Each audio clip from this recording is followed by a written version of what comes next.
প্রখ্যাত কবি উইলিয়াম ব্লেকের কথায় great things happen when men and mountains meet. কাজে এই পাহাড় আর মানুষের সম্পর্ক চিরন্তন।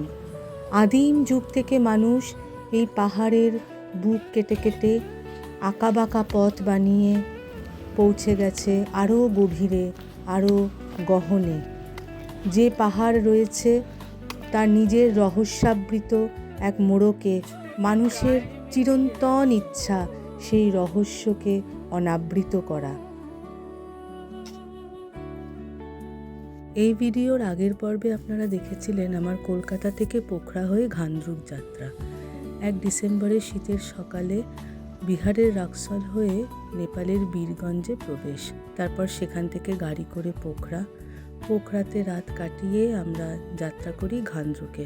অপূর্ব সুন্দর সুন্দর পাহাড় ঘেরা ঘান্দ্রুক গ্রাম, সেখান থেকে আমাদের যাত্রা শুরু হয় এবিসি ট্রেকের।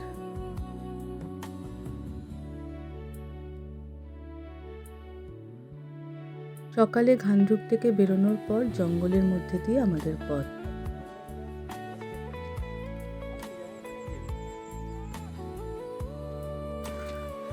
চাপামালাদি, কেমন লাগছে এক্সপিরিয়েন্স?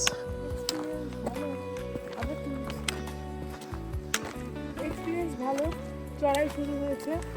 সিঁড়ি যতক্ষণ না থাকবে তো ভালো লাগে, তো সিঁড়ি উঠতে হবে। ওয়েদারটা তো মেঘলা, আমরা পিক তেমন দেখতে পাইনি। দেখা যাক আগে হোতা হ্যাঁ ক্যা। পাহাড় কখনো তার ঘন জঙ্গল থেকে উপহার দিয়েছে মহৌষধ, আবার কখনো তার বুক চিরে নেমে এসেছে অসংখ্য নদী, যা উপহার দিয়েছে উর্বর শস্যক্ষেত্র। মানুষ তাই গহন বিস্ময়ে বারবার ছুটে গিয়েছে পাহাড়ের বুকে, কখনো শান্তির খোঁজে, কখনো অবাক বিস্ময়ে হিমাদ্রির দিকে তাকিয়ে রয়েছে এবং অনুভব করেছে সে নিজে কত ক্ষুদ্র এই মহান অসীমের কাছে। কিন্তু এবারে কথা, আমরা এত কষ্ট করে হেঁটে হেঁটে কেন পাহাড়ের বুক চিরে উঠি?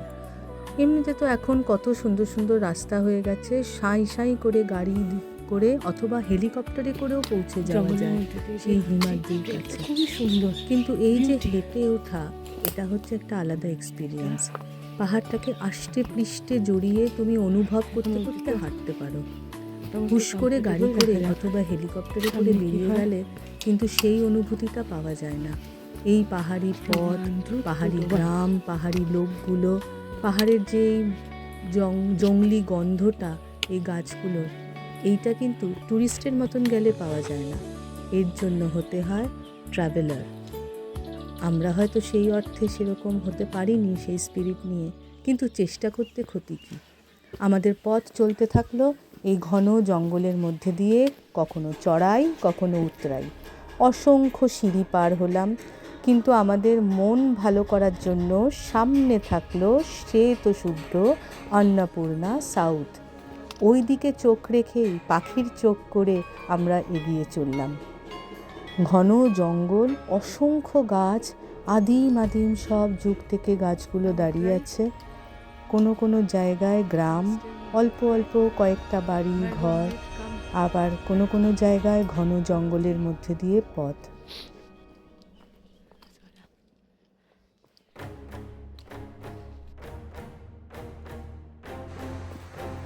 কোনো কোনো জায়গায় জঙ্গল এত ঘন যে হয়তো সূর্যের আলো সেখানে ঠিকঠাক পৌঁছই না, আর পাহাড়ি নদী ঝর্ণা সবসময় বইতে থাকে বলে সেই জায়গাগুলো মাটিটা সবসময় স্লিপারি, কাজে পা টিপে টিপে আমাদের চলতে হয়। পাহাড়ি নদীর ওপর দিয়ে কাঠের পুল করা আছে যাতে যাত্রীদের কোনো রকম অসুবিধে না হয়। জল কম থাকায় আমরা খুব সহজেই ক্রস করে পার হয়ে গেলাম।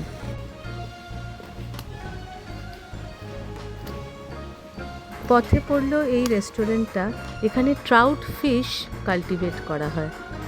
আর আলাপ হলো এই নেপালি বিড়ালের সাথে। সেখানে খুব আরামে আস্তানা গেড়েছে, কারণ তার সবথেকে প্রিয় খাবার মাছ এখানে অনেক পাওয়া যায়, কোনো অভাব নেই। কাজে সে মহা সুখে এইখানে বসবাস করে।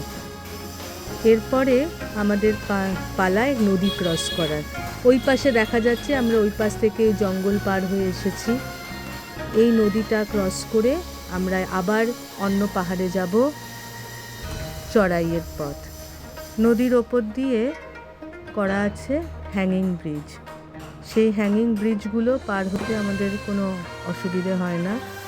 এইগুলো নেপালের একটি বিশেষত্ব। এক পাহাড় থেকে আরেক পাহাড় এরকম হ্যাঙ্গিং ব্রিজ লোহার করা আছে, যাতে যাত্রীরা খুব সহজে পার হয়ে যেতে পারে। এই নদীটির নাম কিমরং খোলা। এই নদী পার হয়ে আমরা ওই পাহাড় থেকে এই পাহাড়ে এসে আবার এই খাড়াই পথ অতিক্রম করে এসে পৌঁছালাম এই গেস্ট হাউস কাম রেস্টুরেন্ট কিমরুলে। অনেকগুলো গেস্ট হাউস।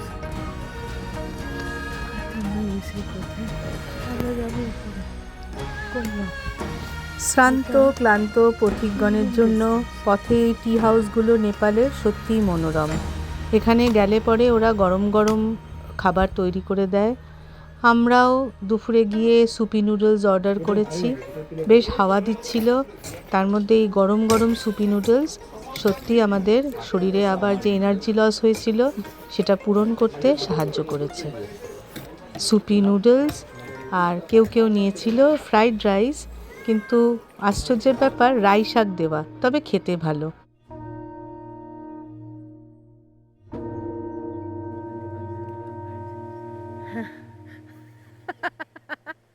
রাই শাক দেওয়া ফ্রাই এখানে করা হয়েছিল।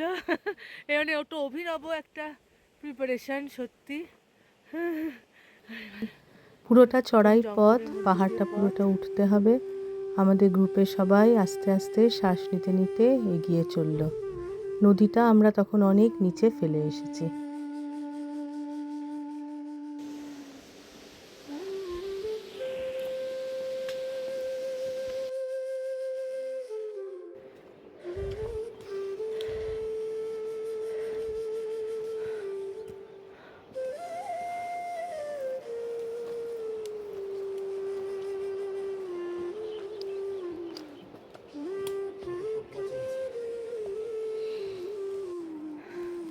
প্রচুর বাঁশ গাছ এখানে পথটা জুড়ে, বোঝাই যাচ্ছে যখন বৃষ্টি, প্রচুর বৃষ্টি পায়।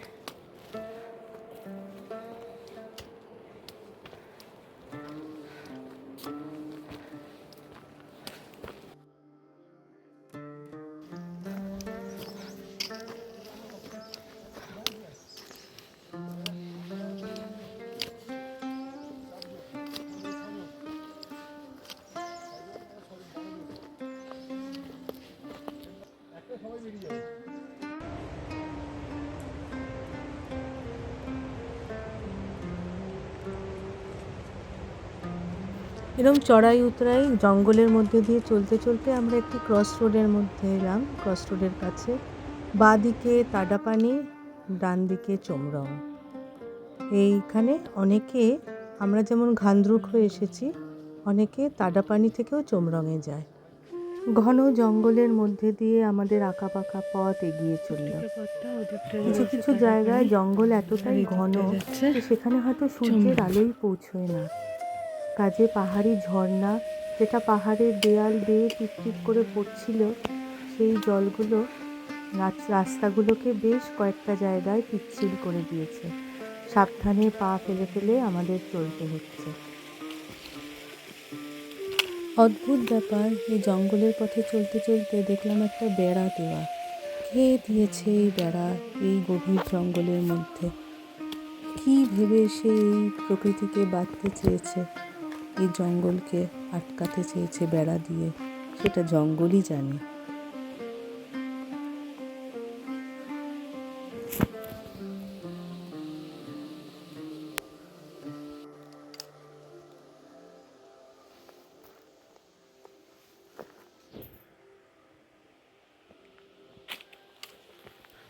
অধিকাংশই জঙ্গলের মধ্যে এরকম সিঁড়ি করা আছে। খচ্চরগুলো যেতে যেতে সিঁড়িটা কিছুটা ভাঙাচোরা হয়ে গেছে, তবুও ট্রেল আছে। একদম জঙ্গলে এমন কোনো পথ নেই যেটা হারিয়ে গেছে। বেশিরভাগটাই চড়াই। আমরা আস্তে আস্তে উঠতে লাগলাম চোমরংয়ের উদ্দেশ্যে।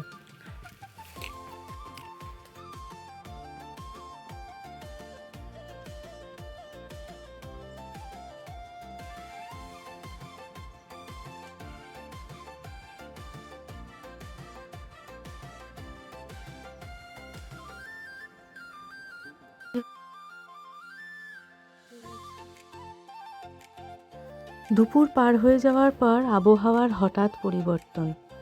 কোথা থেকে এক রাশ মেঘ এসে ঢেকে দিল পুরো আকাশ। তার সঙ্গে বেশ ঠান্ডা হাওয়া। পথে পড়ল একটা ছোট্ট সুন্দর গ্রাম।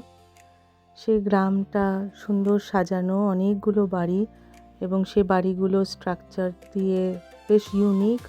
এই এরিয়ার কালচার এবং বিলিভস অনেকটা এই বাড়ির আর্কিটেকচারগুলো আমাদের বুঝতে সাহায্য করে। গ্রাম ছোট্ট সাজানো এবং প্রত্যেকটি বাড়ির সঙ্গে তাদের ছোট্ট অল্প ক্ষেতে কিছু কিছু সবজি চাষ করে। দেখলাম বেশ আমাদের বঙ্গদেশের মতনই উঠোন আছে বাড়িগুলোতে, আর গবাদি এইসবগুলো পশুপালন তারা করে। এক জায়গায় বাঁধাকপির একটা সুন্দর ক্ষেত দেখতে পেলাম। ওই দিক থেকে এসেছি, এসে ক্রস করে নিচে নেমেছি। তখন আমরা বাঁদিকে ল্যান্ডস্লাইড জোনটা দেখছিলাম। নেমে আবার উঠে আমরা এদিক দিয়ে উঠে এসে পুরো ওই রাস্তা ধরে এদিক দিয়ে উঠে নিচে একটি চাইনিজ গ্রুপ আছে, আপাতত 17-18 মনে- জনের। তারাও আমাদের সাথে এবিসি ট্রেকে যাচ্ছে। নিচে আছে তারা। তাদের মধ্যে কেউ একজন অসুস্থ হয়েছে, তাই ঘোড়াটি ছুটে যাচ্ছে সেখানকার সেই সদস্যকে নিয়ে আসার জন্য। এতক্ষণ পরে চোমরং চোখে পড়েছে। চোমরংয়ের শুরু হয়ে গেছে, কিন্তু আমাদের হোটেলটা, আমাদের গাইড, আমাদের গ্রুপ একটু নিচের দিকে নিয়েছে যাতে ফিরে আসার সময় সুবিধে হয়। তাই জন্য আমাদের নিচে নেমে যেতে হবে। ওই যে সামনে টাওয়ারটা দেখা যাচ্ছে, তারই তলায় আমাদের হোটেল, আজকের রাতের আস্তানা। কাজে আমাদের যাত্রা এখনও শেষ হয়নি। নিচে নেমে গিয়ে সেই হোটেলে পৌঁছানো অবধি আমাদের এই সিঁড়ি ভাঙতে হবে। 103। আচ্ছা, এই আমাদের চমরঙের লজ।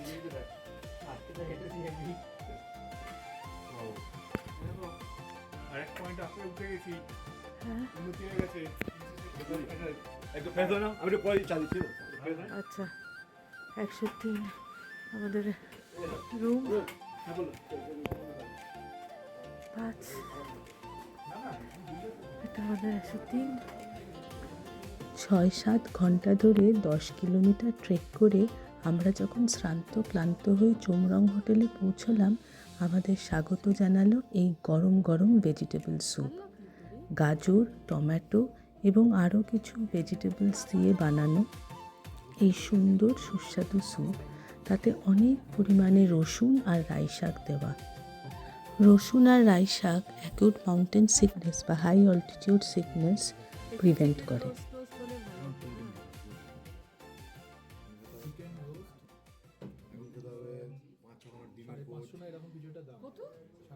সেই দিন সকালে ঘান্দ্রুকে আমাদের সূর্যোদয় দেখার ভাগ্য জোটেনি। আকাশ কুয়াশা এবং মেঘে ভরা ছিল, কিন্তু চোমরঙের এই তারাভরা আকাশ পরের দিন সোনালি সূর্যোদয়ের প্রতিশ্রুতি দিল।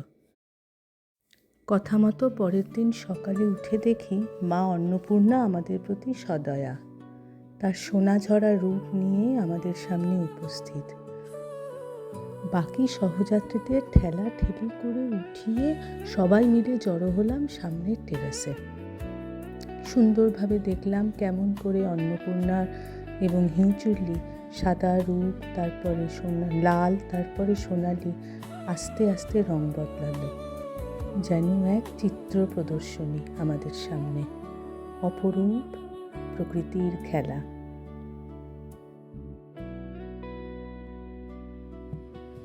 মাছাপুছারে যেন স্ক্রিনের পিছনে থেকে জায়গা করে দিচ্ছে অন্নপূর্ণাকে। সব চোখ, সমস্ত অ্যাটেনশন এবং স্পটলাইট সূর্যোদয়ের সময় অন্নপূর্ণার ওপর। মাছাপুছারে বিহাইন্ড দ্য স্ক্রিন। এত সুন্দর কোঅর্ডিনেশন প্রকৃতি ছাড়া আর কোথায় বা দেখা যায়। চোমরঙের হোটেলের টেরাস থেকে এই সূর্যোদয় দেখা আর অন্নপূর্ণার ওপর সূর্যের রশ্মির এই খেলা সারা জীবনের এক উজ্জ্বল স্মৃতি হয়ে থাকবে। নেপালের হোটেলগুলোর এই টেরাস সত্যি তাদের ইউএসপি। ভালো লোকেশনে দাঁড় করানো এই হোটেলগুলো টেরাস থেকে সব যাত্রীরা এবং টুরিস্টরা সূর্যোদয় এবং সূর্যাস্ত উপভোগ করতে পারে।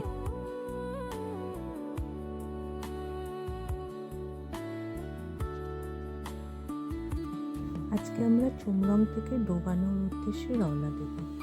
ওই সামনের পাহাড়, ওই পাহাড়ের গা বেয়ে রাস্তা, সেটা ধরেই আমরা এগিয়ে যাব।